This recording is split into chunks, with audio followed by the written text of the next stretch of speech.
for a second, ignore the fact that whether you're pro-lockdown or anti-lockdown. Ignore the fact that you're, scared for public health or you're not taking things seriously. This is about the people who are running the narrative of this country, the so-called independent sage, the so-called scientists who are not really receiving any challenge from external scientists who are trying to have a debate about the scientific aspects of what's going on.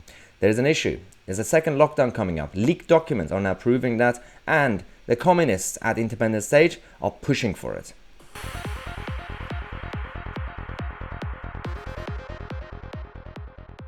It's time to stand up and say no. Say no to this fixed narrative, closed narrative that can't be challenged.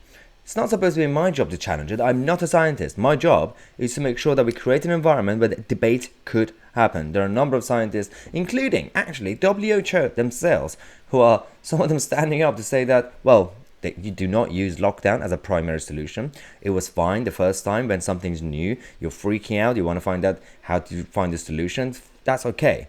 Not anymore. Stop doing that. We now have unpublished minutes from Sage being leaked. That's also a different problem. These people really need to get their act together. Stop leaking things. And that means that there is clearly division inside government themselves anyway. Now they're saying that their modeling, once again, is based on uncertain data and just doom and gloom prediction. I'm not going to sit here and tell you everything's going to be perfect or not. That's not my job, because we can't tell, right? We understand that. But based on the current circumstance of everything that's been happening, their modelings never worked. So it makes me wonder why there are a lot of people who've been patient until now, taken the boosters and everything else, sat at home, clapped for the NHS. It's those people who are now sick and tired. Not the ones who were from day one skeptical when it came to lockdown policies. No, it's the masses. Even YouGov polls are now proving that we now have the majority of the country being anti-measures because they said, well, are we going to do this forever? What's happening? But what is the current situation? Now, one of these people is Susan Mickey, who's a communist, a member of the British Communist Party. And she is part of Independent Sage. And we have to listen to her because she's an expert. She's come out, this video that we've now discovered from her a couple of days ago, talking nonsense as usual. Just watch this and I'm going to react to it. There's 2 weeks. And then the term is going to be really, really difficult. And I know there have been lots of voices, lots of prominent voices and prominent groups, but so far we haven't seen a national response at government level. My only sense, and I think I have said this before, is really to bring groups of people together as much as possible. Now, this is coming from a person who's claiming to be independent. She's claiming to have no agenda. Claiming to be a scientist, an expert when it comes to viruses. She's a behavioral scientist. Behavioral scientist. Her job is literally to manipulate.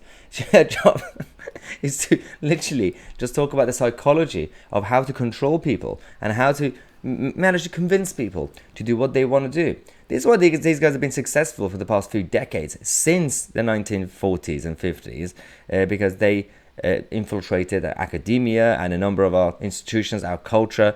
So while they don't win at the ballot box, they're already winning on a cultural and societal level. We are now having actual communist and Marxist literature being freely and openly promoted inside our schools. You remember the times when back in the 60s and 70s when we had an issue with the ideology? Because the ideology is dangerous. It's the reason that a lot of people lost their lives across the world and were starved to death because of this ideology. Somehow we're fine with it. Now, the next part of it is the issue that I have with Susan Mickey. And make sure that parents, governing bodies, teachers, children themselves are making these kind of demands, because we're not sending our children in to schools to drink poisoned water. So why should we be sending them into schools to breathe poisoned air? I'm sorry, what? This is, again, that's the issue. The topic now is about children, schools. It's about not only forcing, third and fourth and fifth booster on them. That's not the only problem, apparently. It's also to completely shut down schools. This is a big problem. I'm not even a scientist. You're not a scientist, unless you are, some of you. This is basic science that's already been proven. We just listen to all sides. All of them, the consensus is that generally speaking, when it comes to airborne viruses that we've had this level, including SARS-1, that children, as long as they're safe in terms of symptoms and severity, they need to be exposed. They need their immune system to be challenged. There is a reason that in certain continents, Africa and Asia, children as a whole are overall protected from the severity of certain viruses and just generally speaking germs, because you get exposed to it, your immune system becomes stronger. The more you try to protect the Western kids from this bubble, then they are going to be quite weak. And then they get to a point when one tiny issue, a very, very weak influenza virus, then it would completely destroy them. It will destroy their immune system. This is dangerous for the sake of our future and our actual public health. If you care about public health, do not promote this policy. It's dangerous and it needs to be stopped. Just wanted to let you guys know. Also, I said in the previous video, just want to quickly say that unless this circuit breaker doesn't happen or finishes by 26th of January, we are not stopping what we're doing. The Tousi tour is going to start in 2022. 26th of January, Manchester. We're coming to you guys, and as a thank you, you guys have been very, very patient and kind. The event will be free of charge for members and non-members and everybody. You're all welcome. Bring your families and neighbors and everything, and your face masks, whatever you want to do. Don't do. It's not mandatory unless Chris Whitty makes it mandatory or keeps it mandatory.